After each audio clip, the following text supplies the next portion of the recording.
Hello, Paul. Good to see you again. Thank you for joining Hello, me. Emma. Bore da, or no, pranam da. Pranamda. Yeah, iti hefyd. So, let's introduce yourself then. So let's start by, can you tell us a bit about your journey into Quakers? How long ago was that? And I suppose what we're really interested in is what were you seeking and what did you find? Well, we got a good hour, haven't we? This might take the whole of it. Good. Um, it's a really interesting question. I didn't know anything about Quakers in my early life at all. I was brought up in the deep, dark southeast of England, and it really was quite an isolated upbringing. People are surprised when I say I lived in rural Surrey, which was only 30 miles from London, but honestly, we might as well have been living in the middle of nowhere. And I lived in a very I suppose in some ways it was a slightly charmed childhood in that my grandparents lived next door. I lived with my parents, and we lived in a little sort of acre and a half of a market garden. And I really didn't have to go out other than going to school, and more importantly for this conversation, church. Um, I had a very Christian upbringing. Um, my dad was, I suppose, Anglican, and my mum was came from a background of very um, strong Bible believing fundamentalist. Well, Baptists, most of them, I think. So that's very much a Christian evangelical with a small e, but very fundamentalist, non-conformist Christianity. So I was christened in Congregational Church in Guildford, and for most of my childhood, going into my early adolescence, went once and often twice every Sunday. This was a 7 mile journey in and out of Guildford, from where I lived. So that was so twice every Sunday, and then that became the United Reformed Church, which I suppose really now I would consider the United Reformed Church to be on the more liberal side of Mm. nonconformity. But I know my parents held quite, or my mum particularly held very strong um, fundamentalist Baptist views right up until she died last August. She um, and I think my parents really struggled with the liberality and universality of sorry, they're big words, aren't they? But the United Reformed Church comes from a Lutheran tradition, and I didn't appreciate it at the time because I all thought I was beginning to be taught that okay, so these people have got, some of these people might not believe in God or not in the way that they should believe. And this whole thing about you're not like us, so you can't be one of us, was definitely underwritten, never really said. Um, so, yeah, that was quite interesting. And as I got into adolescence, I got involved with a group of other young Christian people from around Guildford. We called ourselves the Guildford something Youth Coalition, something like that. Uh, and it was great. I mean, it's really nice to meet other young people. And coming from quite an isolated background that I described to you, it was quite exciting. And oh, look, there were Catholics amongst these people.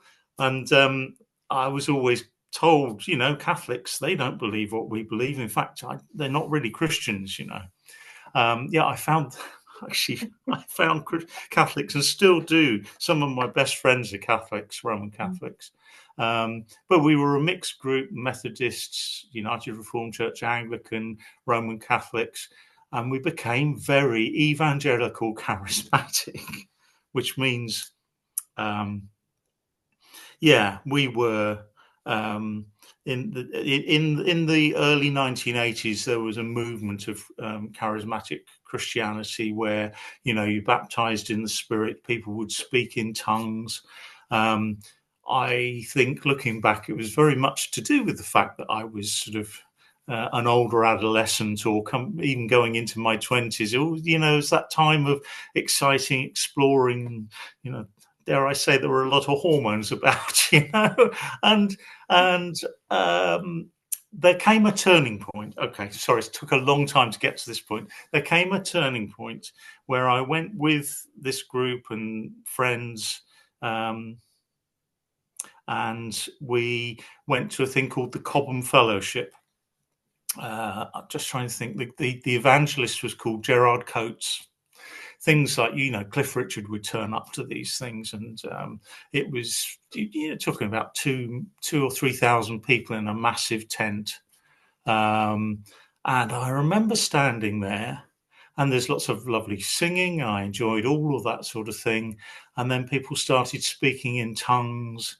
And I remember feeling distinctly that I feel like a lonely person in amongst a crowd. Does that make sense? Yeah, yeah, yeah. And I'm not feeling this. This isn't me.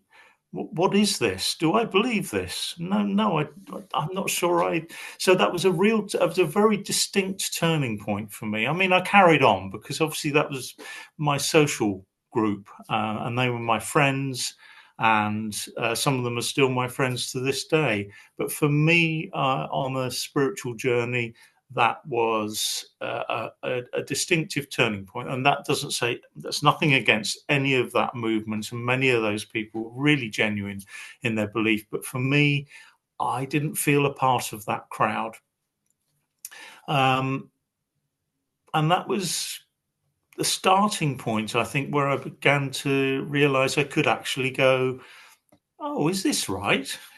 I remember asking my mum one or two things, saying, but you've gone to all these sort of old crusades, the sort of tent crusades where you'd have the message at the end and everyone would come forward to be saved, which are amazing occasions. It's all, the music whips it all up, and it's very unusual for people not to go forward because it was quite exciting. But I started to question it, and my mum said, oh no, that's the things of the devil.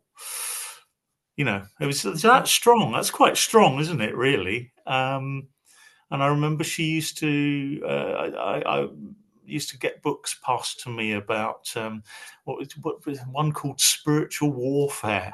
I mean, spiritual warfare, that doesn't sound right to me. So you can see things, little threads started to emerge. I also went to Liverpool to study as a student. That was another thing that changed my views. People often think I'm a bit mad, but Liverpool for me has always been a place of spiritual refreshment. You can say what you like in Liverpool and everyone will just talk to you. And when you talk about someone coming from the deep southeast of England, where you could probably fall over, in those days, you could probably fall over dead in Guildford High Street, and about the 10th person might not trip over you and say, oh, you're all right. Liverpool was a transformation for me. I mean, people talk to you. Oh my goodness, they want to know about you. Where are you from? And I still, when I feel quite low, I don't live too far away from Liverpool here in North Wales, and I still go back occasionally. Well, a fantastic city. It's got two cathedrals at the end of a road. I mean, that's unique in my experience. Oh gosh, yeah, I'm going to get really distracted. All right, Emma, you shut me up if No, you think I'm getting it's, too it's, diverted. it's nothing, there's nothing about this that is distracting. This is, Okay, it's really interesting. well, let's go into the deep dive into Liverpool because my parents, being my parents, thought I'd better go into what we used to call in the 1970s digs. So I had a lovely, amazing Scouse woman called Mrs. Moore, not Moore, Mrs. Moore. And she had four of us, her boys. Okay, she took us on She was wonderful. Cooked us breakfast and dinner, and for the first year it was. But she used to go to this. Well, I think they were Plymouth Brethren. I mean, I was talking about fundamentalist Baptists, but she used to take me to the service in the evening in this gospel hall, let's call it. I think it's still there. I think it's still operating. And there's another turning point for me there. They were lovely people, but another turning point was let's have we're going to have a shared supper, a faith tea. Which is always lovely. As a student, you always like food, don't you? And they set out this huge frieze, a painting of the end of times as illustrated in Revelation. And this was what's really going to happen. This was considered to be factual, the end of the world. No, I couldn't take that. That just seemed to be, yeah. So that was another turning point. I was also befriended by a wonderful United Reformed Church minister. I don't mind naming Dave. Dave Cave, great name for a minister, and he kind of spun off from the mainstream United Reformed Church and set up a church in the middle of inner city Liverpool, near where I lived, and just welcomed everybody in. Well, that was a shock to me. We used to look down our drive, which had a little kink in it. I was telling someone the other day when I was at home, and when someone came round the corner of the drive, we go, "Oh, it's a milkman. That's all right."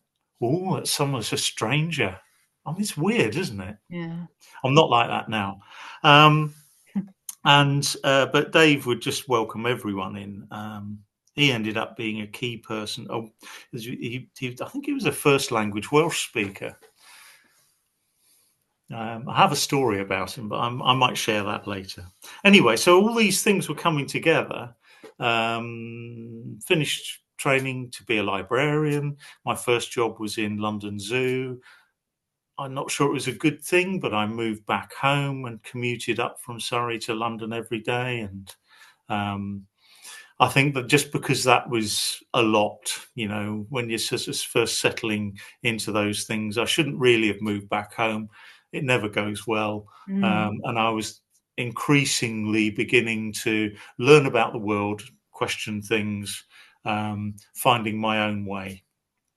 And the big breakthrough for me, I suppose, faith-wise, was I got a job in Oxford, and that meant moving away completely. For the first time, really, I was cutting those apron strings and all the church-related things, and it gave me an opportunity to go, well, actually, I don't have to go to church on a Sunday now. It was quite a relief. It was a real relief, and there was a lot of, there's a lot of guilt put upon you. And again, I'm not sure it's deliberate, but as a young person, I think I'm still in my 60s overcoming some of these things. And so it was actually quite refreshing to have that liberation. And I thought, oh, okay, so maybe I'd like to do something on a Sunday. And I went out conservation volunteering for about all the time I was in Oxford, where I met my future wife.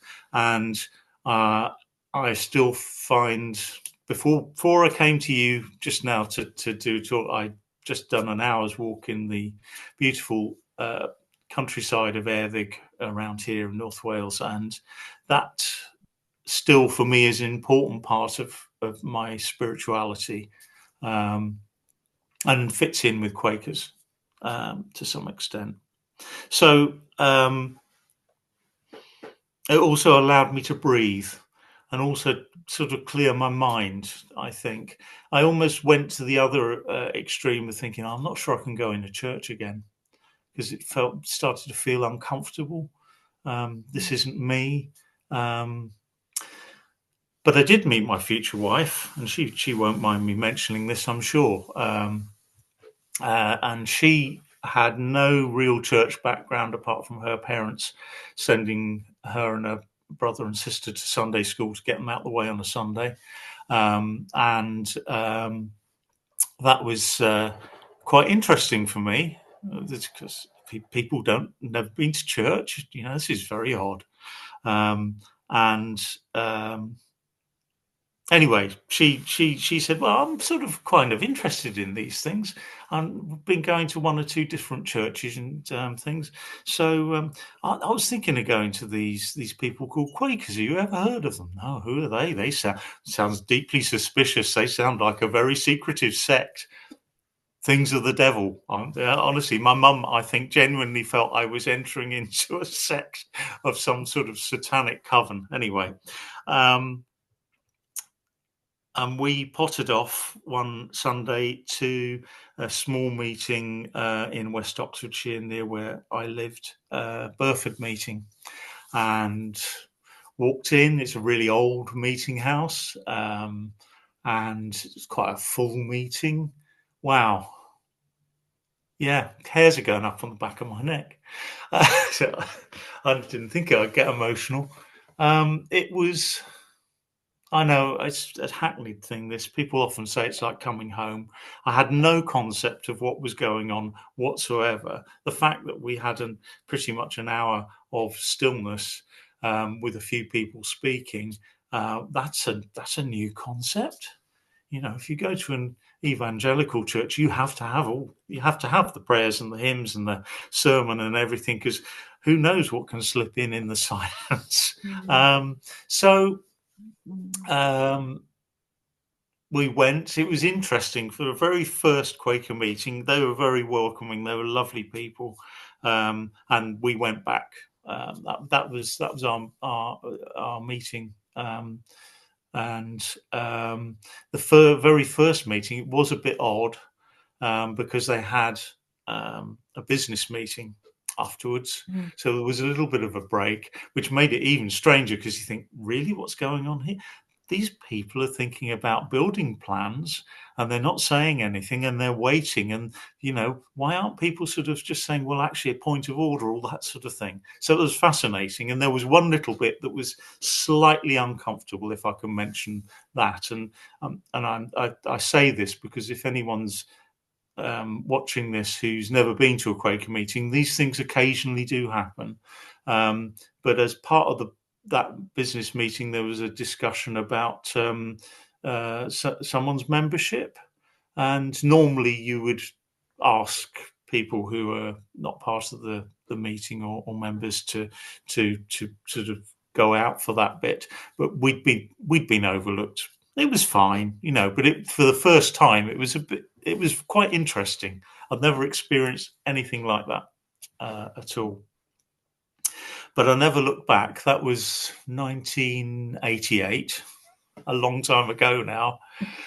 It took me 10 years to actually realize that this is where I wanted to be and become a member of the Religious Society of Friends. And there have been moments, up and down moments, which I'm sure we'll talk about later, in all of that time, and will continue to be, where I'm not sure. But actually, I now can say I couldn't be anything other than a Quaker. But one of the things that attracts me to it, okay, so I wasn't seeking this, but what I think the essence of it obviously is I'm meeting for worship, that taking time to be still and doing that together with other people and being completely open. It's almost like diving into the unknown, but it's okay because you're with these other people, either online or physically.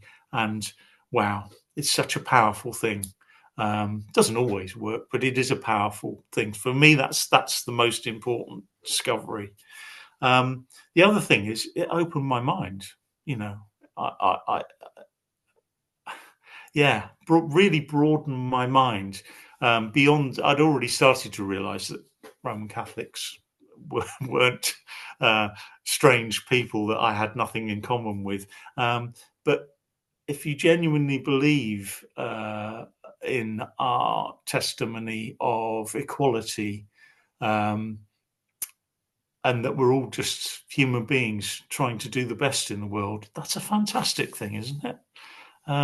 So I guess those are our meeting, the way we gather, and the fact that we Mm. should accept everybody as they are, um, and be open, them being open to listen to you, and also being open to listening to other people. And you may not agree.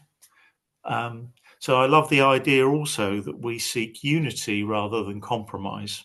Huge difference, huge difference.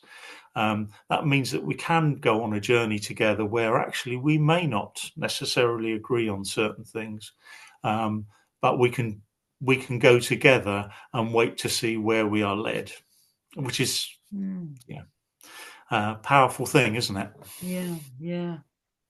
Oh, that's such an interesting story. And obviously a lot of people have said a similar kind of very religious upbringing. And I just wonder if you think sometimes or compare sometimes your experience and how grounded you are in the Bible and religious doctrine of some kind Mm. or other, compared to other people in the meeting sitting alongside you who don't come with that. And whether you ever think about, especially younger people who have not got any of these groundings that you've Yeah. had, and whether you think that makes a difference, like what kind of Quaker you are, Mm. like who would you have been without that grounding, you know? Do you wonder about those kinds of differences? Well, it's really interesting. It's really interesting. I mean, even currently in our wider Britain yearly meeting, that there's a lot of people are tested over sort of words. We're writing our new. I nearly called it a book of discipline, but it's expression of our faith. Let's put it Yeah. that way. And we're tested over words like God and Christ and Christianity. Um, none of those obviously surprise me, but I can understand for many people who've never had the grounding that I've had, that could be quite scary, actually.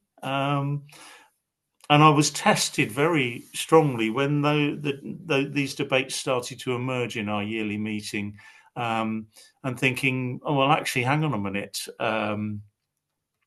I, there have been one or two people in meetings who ministered in a very particular way. Richard Dawkins really was someone who stirred a lot of things up. I, I, and I don't, and I accept where he's coming from. He gets quite angry about it. That's the thing I think I found quite challenging, and it started to push me away in the direction of saying, well, actually, I'm a Christian Quaker, because we can't get rid of words like God and Jesus and whatever, because they're part of my experience, and I don't think we can. I think that would be quite challenging.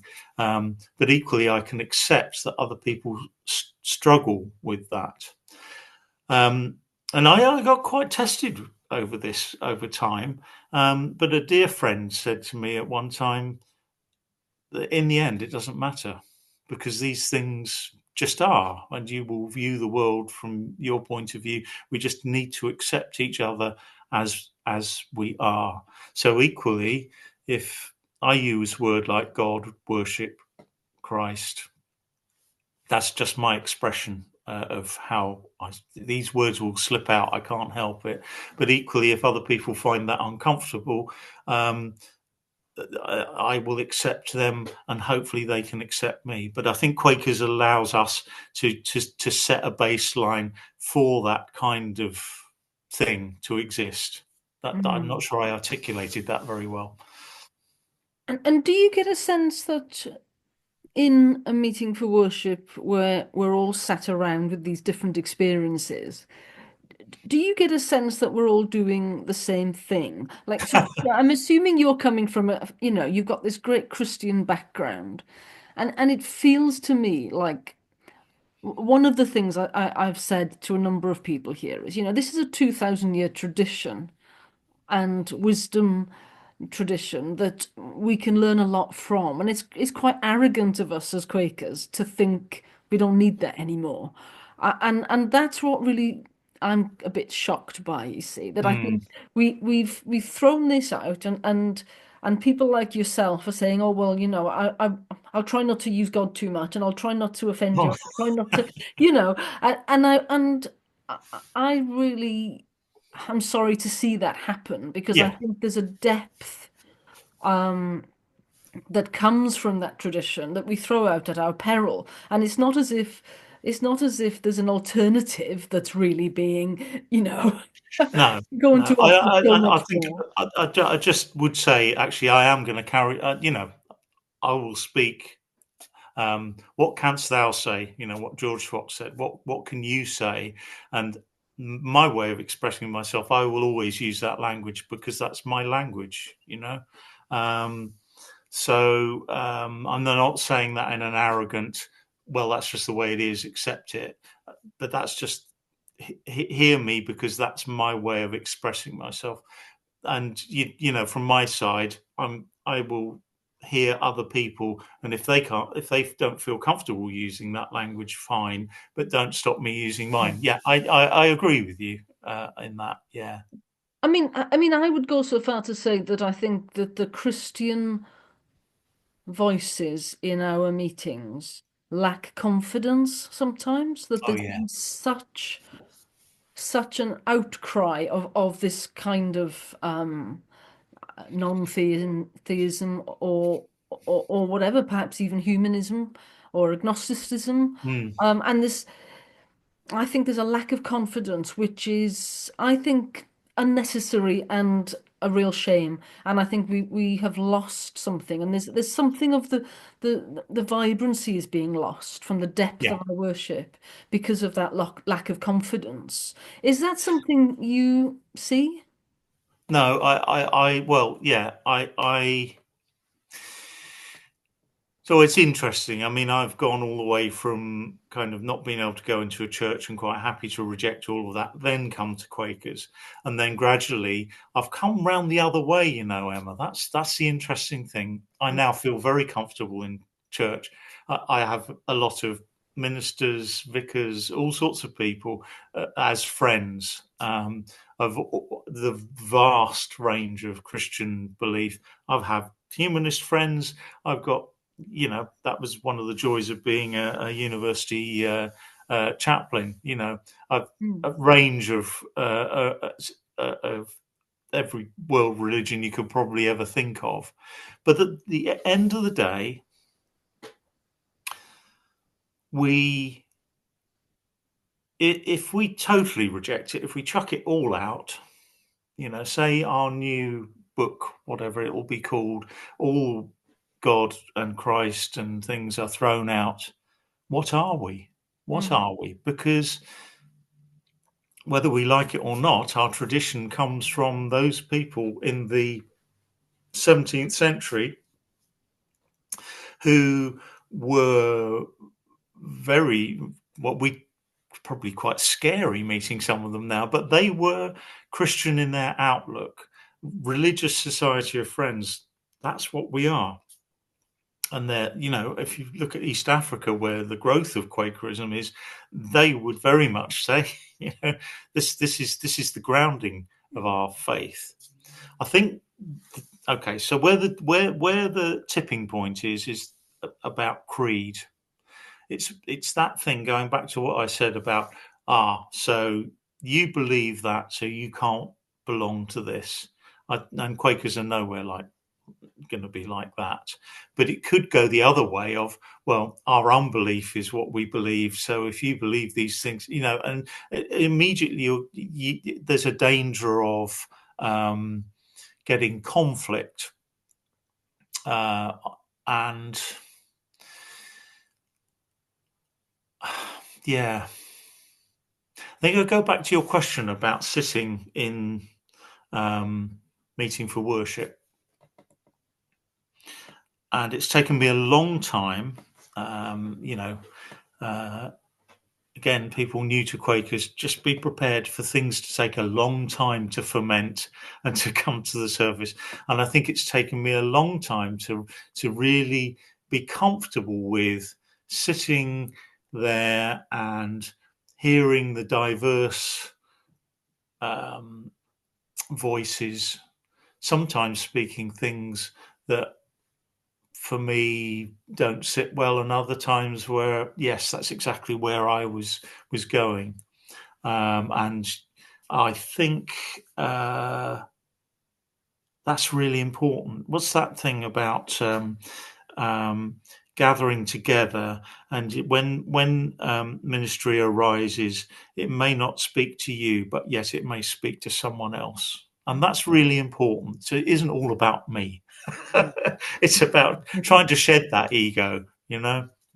Um, some I have moments where I am concerned that it's about it's a dare I use a horrible cliche of throwing the baby out with the bathwater. We could be at risk of doing that. Yes, I'm kind of agreeing with you. I think, yeah, yeah.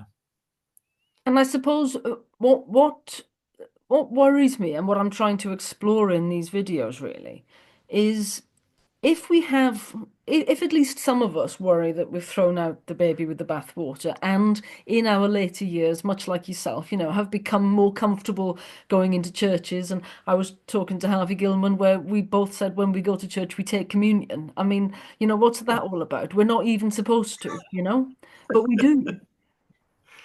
And something there about, but we both know, and I think you've just said the same, is that the Quaker meetings where we feel we need to be.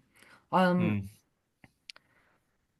And I just worry a bit that if those of us who do think we're in danger of throwing the baby out with the bathwater, the people who are, and I assume we're talking here about the baby Jesus, I mean that's essentially what we're talking about, isn't it?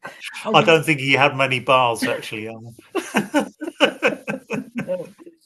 Um, so in terms of maintaining Christianity or a deep religious sense of what this society is about.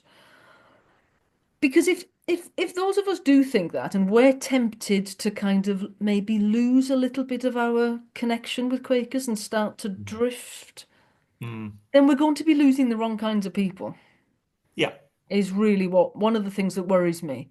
And I've come across over the years quite a few people who are of what I might call a deeper faith, mm, and they are the ones who are drifting off.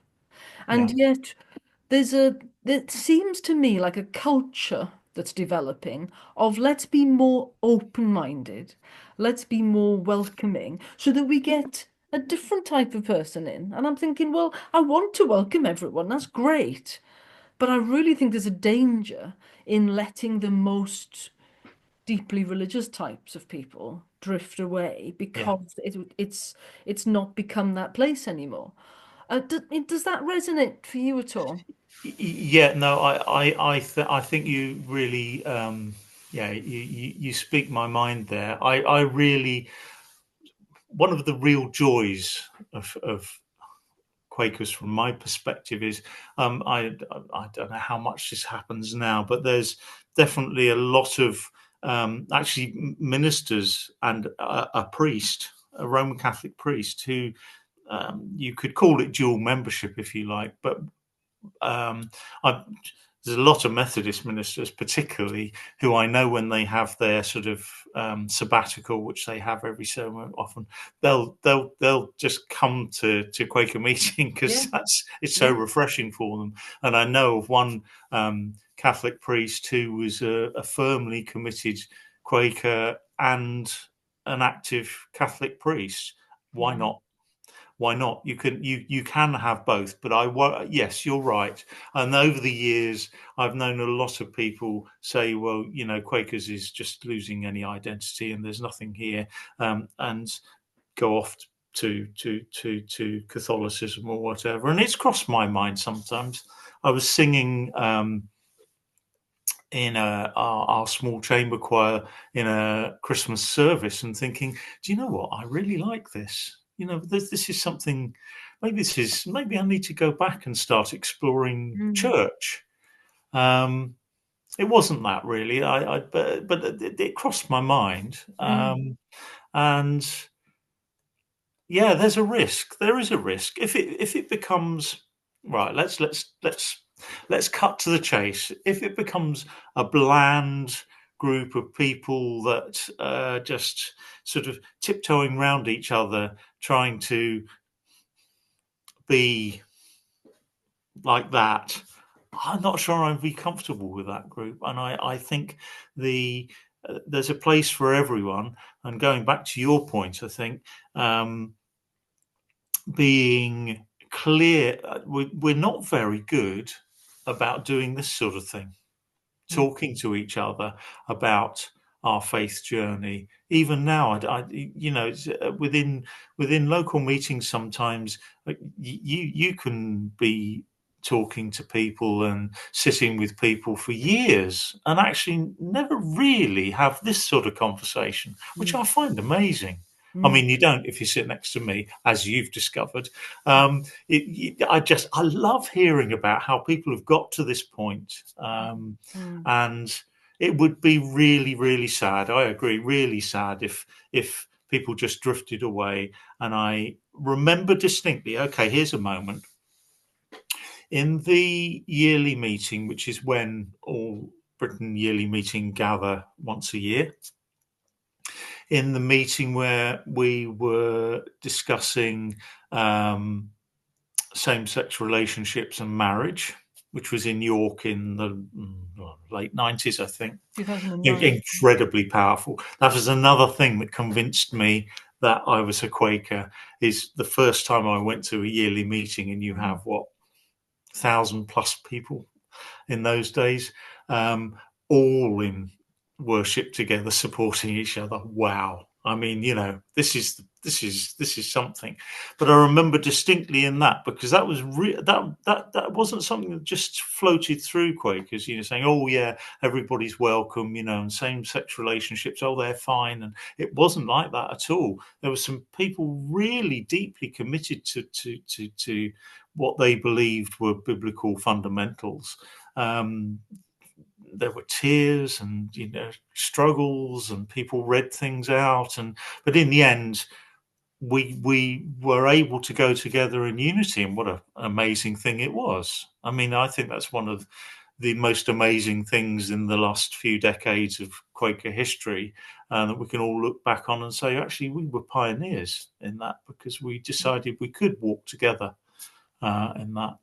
Um, but so we can do it, and there were people quite clear, and actually some of the so-called Christian views that were expressed there, I wouldn't agree with, but they were there, and they would equally call themselves Quakers, and mm. I think it would be a shame if that we ended up just as a bland organisation, and yeah, yeah, Yeah. You see, it's interesting to me because while we're talking about that decision, I mean, I'm one of those people who is in a same-sex marriage, and I had a Quaker wedding yeah, to my female partner, um, and yet I also want to still hear those voices of those people for the best of reasons, believe that this is a fundamental mistake, or however perhaps they would put it. I still want their voices yeah, in and their presence and their challenge. And I wonder sometimes whether people might be surprised to hear that. People might think in nowadays, today's discourse, you might think that, oh, well, Emma's going to want everyone like that to be silenced or chucked out or something, and it's the last thing I want. And yeah. and I mean, that was very new for me when I'd only just become part of Quakers, so I wasn't aware of all of that. It was quite a new thing. Hmm. Um, and I couldn't take in all of the nuance of it. But I hope that those kinds of those discernments continue, Yeah. of are we doing the right thing? Um, one thing you just said then, can I ask you a bit more about that? This moment in church where you Hmm. thought, should I be coming to church more? Can you, I wonder if you can say a bit more about what is it that you get in church that you don't get in Quakers? Because the reason I'd like to know a bit more about that is what is it that we could be and therefore should be? And if not you and me, well, who? What should we be doing in Quaker meeting to provide those experiences? You see what I mean? So what was it? No, great question, Emma. You're making me think about it now.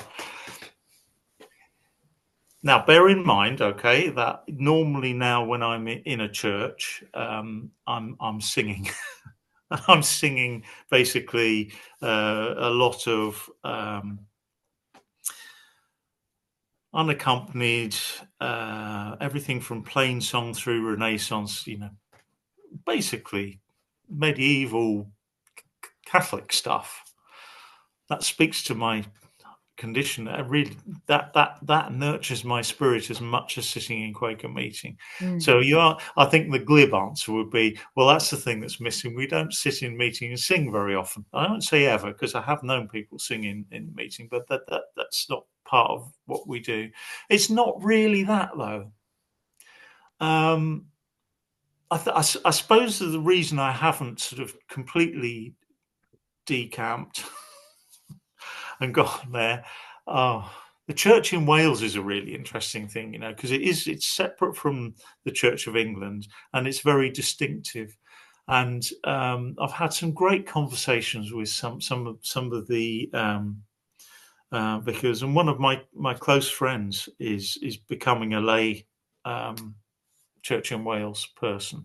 And really, I asked the question the other day of someone saying, well, what I can't do, I couldn't stand in church every Sunday in the Church in Wales and recite the creed. Yeah, I believe, because I kind of don't. I don't. Um, and they said, well, that's all right, because when we lead from the front, we don't say I believe, we say we believe. So that's a get out clause if ever I heard it. But I definitely wouldn't feel comfortable doing that every Sunday. You're now getting me to say all the things of the reasons why I wouldn't go. um, yeah, it's very rare to actually have long periods of silence. Um, Actually, this is a really interesting thing. Okay, right. So the thing that really tested me recently, my parents passed away within 10 days of each other back in um, end of August, beginning of September last year. And they went to the same Baptist church latterly for 20, 30 years. A church that I found it really difficult to go back and sit in a service because I can't do it. They mm, fill every minute. But it obviously we had a joint service of celebration, which and I now have a great friend in the minister of that church, and he shared with me that actually he will, he's got fairly straightforward Baptist views, but actually occasionally quite likes going and having a tea with the local Anglican priest, and they find a lot of common ground. Well, what a surprise! I can't. So actually, no, I don't need to go to the church for that, because within the Quaker tradition, it's fine. And in fact, I think we are encouraged, are we not, to go out and seek mm, other people, and so it offers us that supportive baseline to work from. So no, I'm not going off just yet. All right. I do like singing in churches though, and the other thing about some of the churches, particularly in North Wales, that we sing in, they're old pilgrim churches. So we're talking, really old medieval, and people have been. That's the wonderful thing, is there's an atmosphere of mm, people having come to those places for a very particular spiritual faith purpose. I mean, I get the same feeling in stone circles as well, but that's another matter. mm. Do you sing in the plug-in services then? No, no, no, no. Oh gosh, well, we've kind of emerged as a small group, which practice in a church in Wales, and our director and my singing teacher is the one who's becoming a lay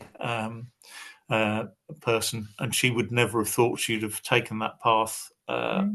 And see, we just kind of got drawn Yeah, into it, you yeah. know. Yeah, So coming back to Quaker meeting, yeah, it seems to me that there's a great richness in what we do. So yeah. as the basic meeting for worship, obviously, and as you say, I know ministers of other traditions who come to us for that reason. But I do wonder whether there's something that we could and should be providing in addition, in a fairly structured way across the country, which we're just not. And what strikes me is that the current structures that we have centrally, and particularly the large staff body at Friends House, or even if they're out across the country, is just not providing what we need. Mm, And our structures around eldership and pastoral care is it does its job, but it doesn't solve this problem. We don't ask our elders to solve this problem. We don't have ministers. We don't have teachers. And yet, you know, we all the listeners to this will see just what you have to offer as you know, loads of people I'm interviewing. And yet, I think we don't make use of that and call upon that more. And that's a great shame. And so I'm seeing that there is more and more of a problem to be solved. And mm, I don't see that the solution comes from having a centralized staff response to that. But and yet we've got all of this structure and it's not solving the problem. So what is the structure there for? And so that's what I'm trying to grapple with, really. mm. Um, It's an interesting question. Yeah, a real turning point, I think, was the pandemic actually, and I started to think a little bit like you, because actually I was very active in lots of bits of yearly meeting. I probably did more in the central things than I did within my local meetings, and then that really nurtured me, and to some extent still does. But since the pandemic, we'll talk about online. I'd like to talk about online because I think that was a turning point for me, because I, I'm I probably worship more online than I do in person now. right. And actually, increasingly, that means you don't necessarily need all these central structures. Yeah, you do. And to be fair, on those working for us in Friends House and elsewhere, the real move has been towards simplifying things, and I've so welcomed that. This is becoming it's really refreshing. Well, actually, it's inevitable, because there's less and less of us at the moment. So all those jobs used to wear me down. Oh, so we've got all these jobs to fill. Do we need to have all these jobs to fill? I think that, and they're very off-putting to people, certainly in their early um, journey within Quakers. So I don't disagree with you, and I think that the thing it really struck me the first time I went to Friend's house after the pandemic. Um, so probably about 2 years, because I used to go through London a lot to go and see my parents and whatever. But so it was probably a 2 year gap, and it's still the case now. It used to feel like a place where we would come together, and it does in yearly meeting when people are there. But actually, it's a shadow of what it was, um, and it isn't as open as much as it used to be either. So I think that we can get very exercised about structures, can't we? And it can actually drag us down. However, I would come back to your point about, so what do we do within our meetings in order to, I, and I, it, eldership is so important, I think, and I'm not entirely sure even now when people become appointed as elders that they necessarily, I'm not saying they don't take it seriously, but it's very easy to carry a label, isn't it? Um, for me, it's always been a really important function. Mm, And I take it very seriously because that is where, in a sense, yes, we don't have ministers, priests, and we do it yourself and all of that. But I think in eldership, you're holding that meeting, that spiritual meeting is so important for keeping that meeting together, gathered, and doing some of the things that you're suggesting should be done. So maybe the answer lies in how we nurture and support our elders, or make that clear to those that sort of take on those local functions, that this is it. I mean, we've been through, look, I've been through what the old term outreach committees and all of that. I've mm, done my time. And we've gone round in big circles of discernment, but we're still where we are, aren't we? mm. Um, Yeah, and you see, I agree with you, and I think eldership is one of the crucial things that we need to reconsider because at the moment we have this, it is our only form of some kind of spiritual leadership.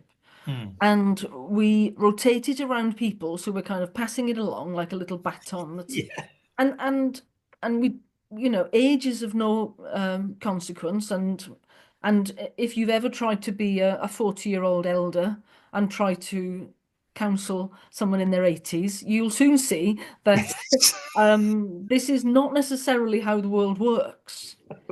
And so I just worry that we don't have always the right people being elders hmm, in the way we do things at the moment. And obviously, everyone who takes it on is doing the best they can. So it's not yeah. even a criticism of them. They've said yes, and and we're all very grateful that they've said yes and they're doing it. But it seems to me that for a start, it needs to be older people. I mean, I'm a bit old-fashioned like that. I think we need to we recognize the input of younger people because obviously in terms of their ministry and their energy, I mean it's just amazing what younger people of all ages can offer, but it's not eldership. And I think there's something about eldership which is different. And I was speaking to a friend from Kenya, and and I said, what age do people become elders? And she said, oh, I don't know, about 75, I suppose. And I thought, as if we haven't got enough 75-year-olds. We're a Yes, society of elders. yes. And people who take it seriously. I just wonder, I know it's an arduous role in some ways, but if you have somebody who is spiritually nourished by their own spiritual practice and by the inward Christ, well, it shouldn't be a draining role, as long as they're not called to do all sorts of other things like repair the guttering and you Yes. know. So if we prioritized it and identify people truly who offer this, why would it stop after 3 years? Very, very good question. I mean, I think sometimes I've felt in some of the Quaker roles I've done, um, the triennia is very important because Mm, roles can be draining, and you kind of need to make sure you pace yourself. I think I'm coming back to, forgive me for using this word, um, but it's about discipline. I think sometimes, um, being a very liberal, broad-minded group, we are can be. It's even more important to be quite disciplined in our spiritual um, practice. Um, mm, yeah, I can feel the comments coming in about that, but I think and that sort of underpins some of the things we've said about eldership as well.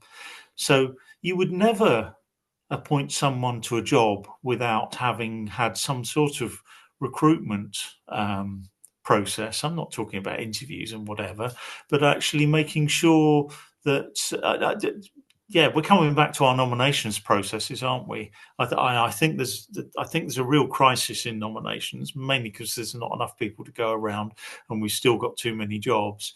But actually, I think it's not just about saying, "Oh, we've managed to find a name. Oh, that's great," and yeah, they've said yes and all that. I think there's an element of discipline that under that where we need to support those people and give them the tools they need, and that's the way you grow back to what we used to have realistically. And it's you, the other side of this is, that's the nurturing of the meeting for worship, the spiritual side of it.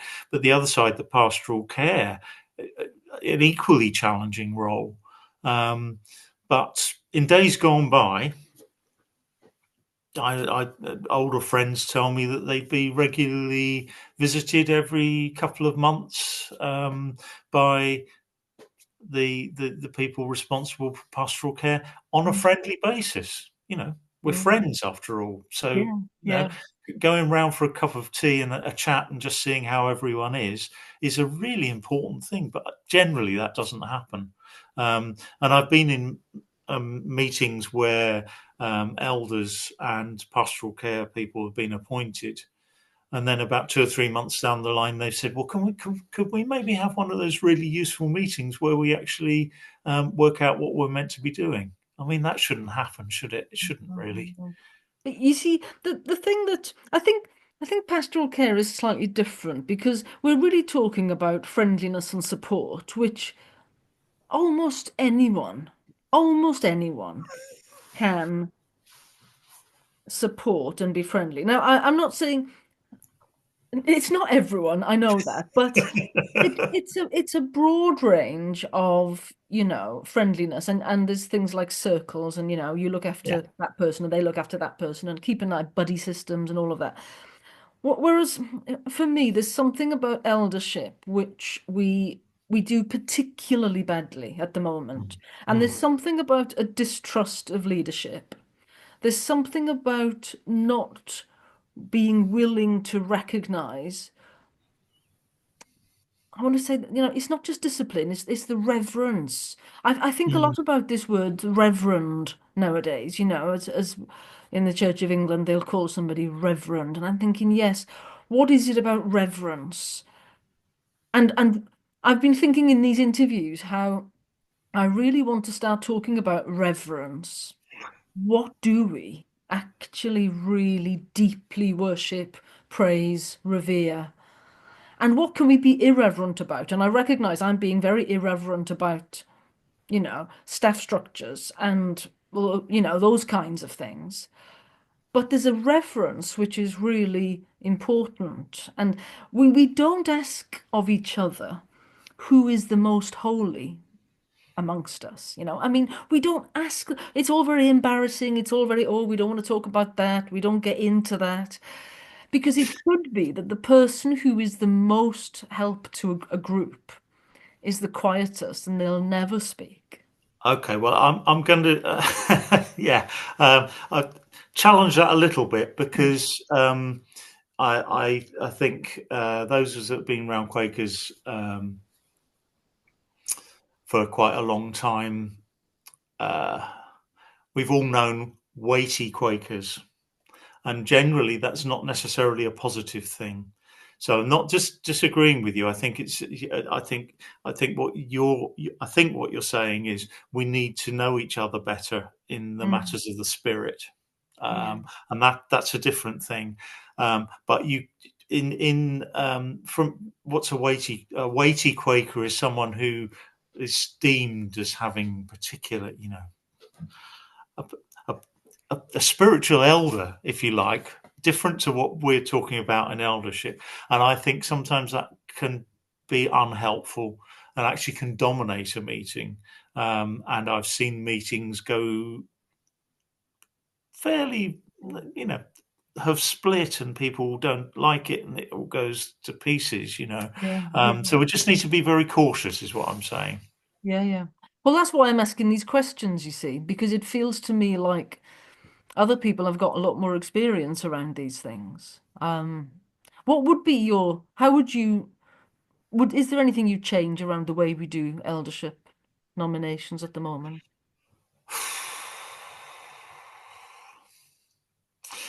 Um, Now, I'm in my experience, there's very little. I mean, people when you're nominated, when you get the phone call, usually a phone call, um, the people will. Some people will say these are what's expected of the role and whatever. And I don't think that that's necessarily adequate. I mean, when I became a member for the first time, the next meeting I went to, a local meeting, someone said, "Oh, would you do pastoral care, Rob?" Oh, well, yeah, but what? Oh, yeah, it just means, just make sure everyone's all right. And if someone doesn't come to a meeting, give them a phone call. Well, actually, it's a bit more than that. And I know you said anyone can do it. Eh, Yeah. but so what would I just feel that there's something in that part of it before you go, help people in their discernment. Is this what they are being called to do? I'm a great believer in vocation, Emma. Mm, That's mm, and I think that's a dirty word sometimes in Quakers, but I think I feel strongly that many of us are. You're doing this, okay? mm, Sure, you've been called to do this somewhere along the line. Yes, you thought about it and you've planned it and whatever, but there was a little seed somewhere, wasn't there, that you then discerned this is the way I want to go. And I strongly believe in that. Maybe we need to have more open discussions, not only about where we are coming from spiritually, but um, where do we see ourselves vocationally? mm, mm, What do we feel called to do? And actually, some of us at certain times, at the moment, I'm feeling I'm in a rest phase where I'm not necessarily saying yes to everything everyone asks me to do. And I think it's important to accept both sides of that, yeah. and not to put pressure on people. But those that feel that they have a calling, if we take eldership, now, first of all, they might not realize it. Um, I'm just thinking of that bit in the Bible. What is it? Samuel, who was a uh, controversial figure, I'd say, because I remember one story where he fell out with someone and cut them into lots of pieces. But anyway, originally he was called because he was a boy in the temple and helping whatever the priest's name was, and then God called him, but he had no clue. This is actually quite a terrifying thing. What's going on here? So it's helping people Mm, realize that maybe they have a gift. We yeah. all have gifts, don't we? Well, Uh, that's right. And we're all uniquely unsuited to some things as well. yes, Um, yes, I mean, one of the things that has struck me about these interviews is that I can tell that for some people, they have never been asked before. And they've been involved in Quakers for many years. And this was the first time that they've really been asked yeah, to think about this. And, to think about what they might be called to do, to think about membership, to think about, well, how yeah. can they get involved? And it's so interesting I just think to see that's people thinking it through and yes. thinking, gosh, didn't even know I thought that because no one's ever asked me.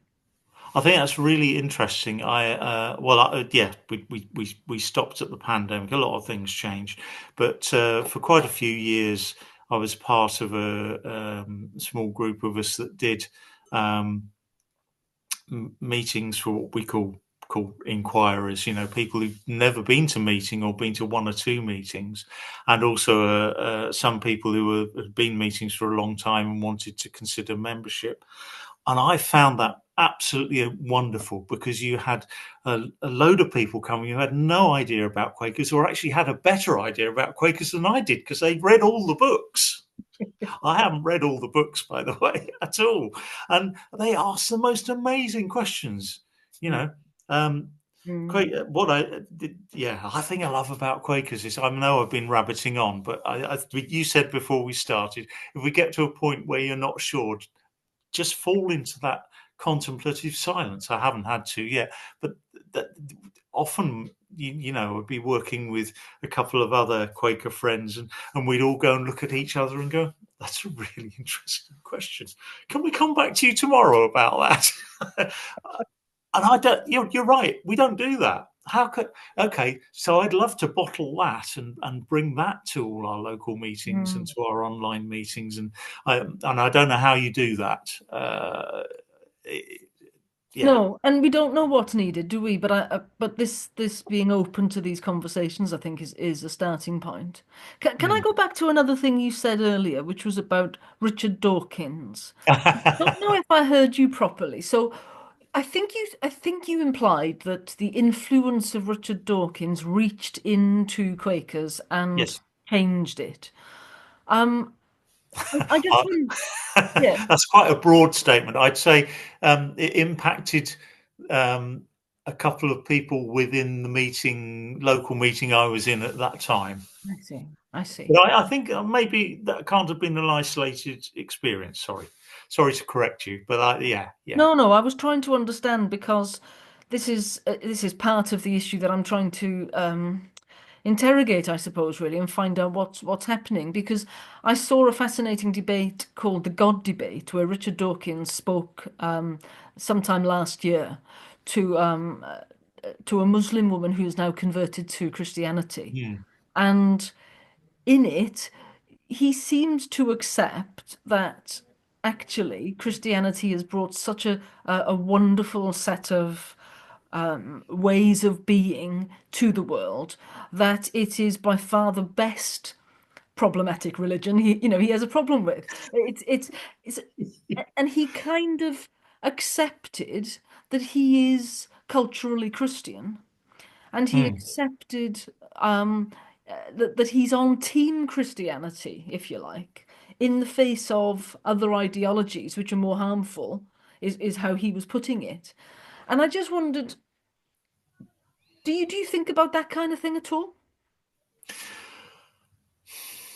Yeah, well, that's quite interesting the way you've just described Richard Dawkins. I mean, he's been on quite a journey, really. I mean, the God delusion he was quite vitriolic, and genuinely, I was worried what had happened to him to make him feel so resentful of the fact that anyone should believe that there's a God. He must have had a very bad time in his experiences.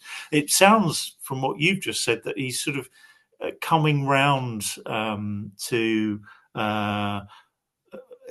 accepting it's okay for people to believe this, but No, I I think mean, I yeah, think he still thinks people are mad to believe it. But I think what he's arguing is that the things that, if you believe it, the things that it makes you do in the world are generally wonderful. yeah.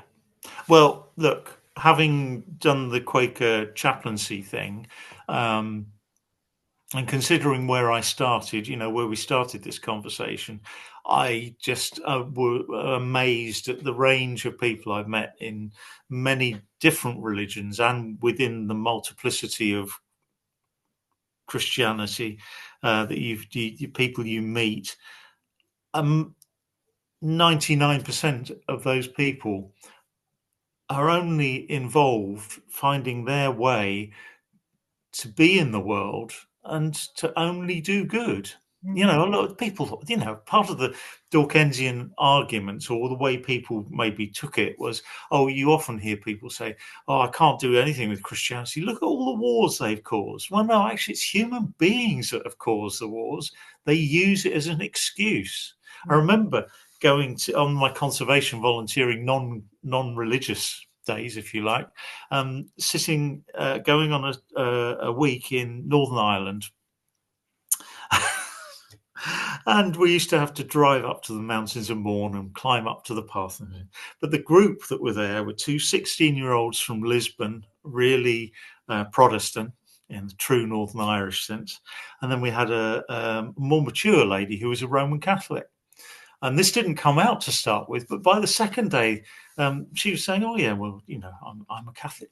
And these two 16-year-olds were going, we're in the back of a van with a Catholic.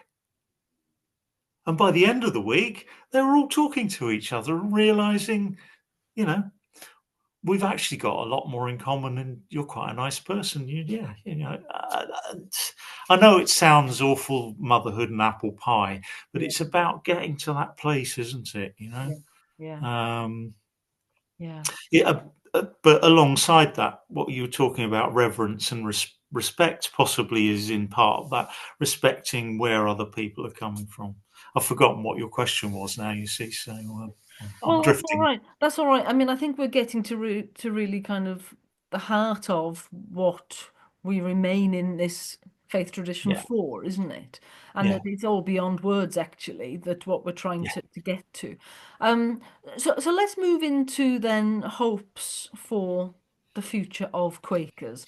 So the idea of this conversations, it came from the Future of Quakers conference that I went to in October, Mm. and the wish to carry on those conversations. What, where are you now with, your place in the Quaker tradition and what your hopes are for the future, or perhaps fears for the future? Um, Okay. I'm hope the reasons, the hopeful things first. Okay. As I think I mentioned, I'm very much more online worshipping than I am physically. That's for all sorts of reasons, personal reasons, pandemic, elderly parents, moving up and down, whatever. But on my word, what I've found within online worship, and yeah, a little bit of Quaker bragging. North Wales um, is the first recognised online Quaker meeting in the whole of the yearly meeting. And that was something that took us by surprise, I think. But wow, that's great. And actually, we don't have gutters to worry about and things. And the business meetings are very simple. And there's, and we are have a small pool of elders, and most of those, I would say, are people that you would hope would be elders. mm, So I'm very hopeful. That's a wonderful thing that genuinely emerged from the pandemic, and has actually done the thing that we've been trying to do for years in outreach and drawing people in. They've discovered us through online meeting. yeah. So that's my hope. Um, the thing that I think could drag us down, um, and yeah, sort of could drag us down. We've still got a lot of physical buildings, older buildings, and there's a lot of, oh gosh, I don't want to use the word sentiment, because there's a good reason why these older buildings are so important. But when we've come to the point where there's two or three people left, or one person turns up and keeps it going, we've got to accept that we will need to change the ways we come together. And online worship is great for that. A lot of people have been saved from having to go miles to go to meet Mm, with two other people, lovely as that is. Having said that, the few physical face to face meetings I've been to, given what I said about how difficult last year was for me personally, was I went to a Quaker meeting I'd never been to before, and I honestly, it was the place I needed to go. So I hope they don't disappear, but I think we have to be realistic about the whole physical structures that could drag us down. Buildings are one of the things that really causes difficulty, given that we are all responsible. It isn't like saying to the vicar or the caretaker, go and get on with that. And I've been in meetings where that has actually almost brought the meeting to its knees. mm, yeah. So my concern is that could, like most churches, actually, I mean, we don't have medieval buildings. So so there's optimism and a slight concern. Um, Obviously, we're aging. If you go to but that's the same as most churches Mm, as well. But my hopeful thing with the online worship and what Woodbrook, which is now, isn't a physical place anymore. I didn't think I'd ever cope with that. What a wonderful place it was physically, but look what it's turned into. Isn't that a hopeful thing? Mm. So there's a lot to celebrate there, Emma. Mm. Yeah, those for me personally, I will continue to go to the meetings that I can get to, and I will go to the ones. This is important, I think. Go to the meetings that nurture you. Mm. If you go to Quakers, and I did this for a long time, and the meeting is just, it's just isn't gathered for you. It doesn't work for you. Then, you are. Um, we're interdependent. So if you're feeling that, that can often have an impact on the group. Mm. Um, and you need to do the things that nurture you. I know that sounds quite selfish, um, but I think if you're not doing that, it's very hard to then do that communal nurturing. I'm Mm. sorry, again, Well, didn't say that very I, I, su- clearly. yeah, I suppose I would say that if it's not nurturing you, then, what are you doing? It's probably Yes, not nurturing other people either. And then what can we all do exactly. together to Yes, to yes, reinvigorate it and reliven it, and I suppose that's what I've been doing in various forms throughout my time in Quakers.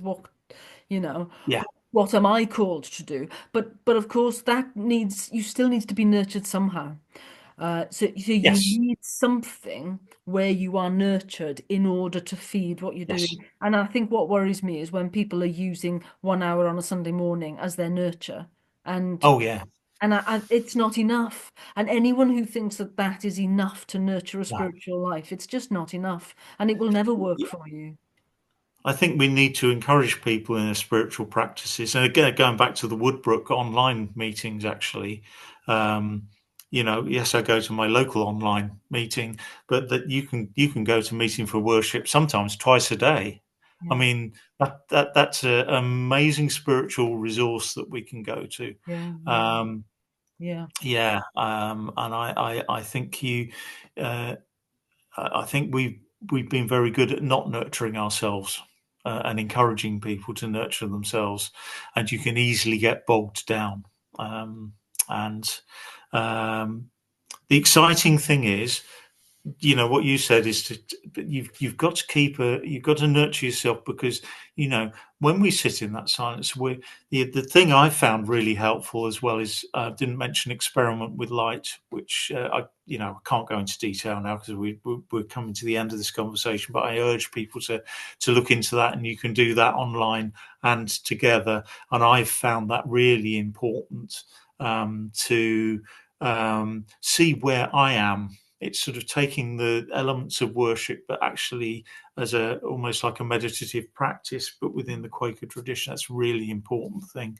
Um, but we're all part of God's ongoing creation, and that's the silence Mm. is us sitting there. And it's not necessarily meant to be a comfortable experience. That's another thing I meant to say. I read this brilliant poem, which I didn't bring with me, but it well, not by a Quaker. But he's saying, sit in that stillness, and it will be uncomfortable. I actually kind of like that. I kind of it shouldn't just be a all happy, nice, sort of comfortable. Oh, you all feel nice and warm and cuddly. Actually, that light can be the light that we see can be quite Mm. harsh. Mm. It should be a floodlight, not a candle. So, Yeah. we could talk for a long time, couldn't Yeah. we? No, well, I think that's a really nice note to end on, in terms of this feels like a spotlight for people, I think, and Yes, a bit of exactly right. Yes, so but yes. but in the end, people generally enjoy the experience. So I hope you have enjoyed this experience. Oh, I've loved it, Emma. Thank you so much for asking me. I hope other people enjoy listening to it, but I've enjoyed being taking part. Yeah, great. Thank you. Diolch. Well, thank you so much for your time. Diolch yn fawr. Diolch yn fawr.